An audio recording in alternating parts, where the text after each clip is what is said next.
తాను కాంగ్రెస్ పార్టీలోనే ఉన్నానని కాంగ్రెస్లోనే కొనసాగుతానని స్పష్టం చేశారు సీనియర్ నాయకులు మోత్కుపల్లి నరసింహులు. దళితుడిగా 6 సార్లు ఎమ్మెల్యేగా గెలిచానని, రేవంత్ సీఎం అవుతాడని చెప్పింది తానేనన్నారు. కానీ మొదటగా సీఎం తమనే రోడ్డున పడేశారని విమర్శించారు.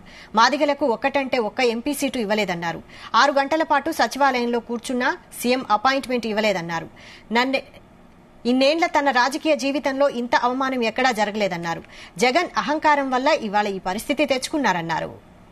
ఈ ఎన్నికల్లో ఖచ్చితంగా నష్టం వస్తుంది, నువ్వు అర్థం చేసుకో, ఒక్క సీట్ అయినా ఇవ్వమని మరి ప్రాధేయత అడిగినా కూడా ఆయన కనికరం లేదు.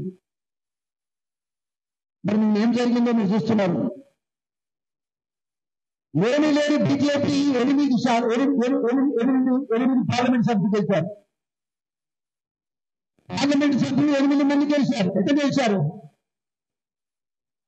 ఇటు మాదిగలకి లేకపోతుంది, అటు బీసీలకు 11 జనరల్ సీట్లుంటే 11 సీట్లలో మరి ఎన్ని సీట్లు ఇచ్చినావు?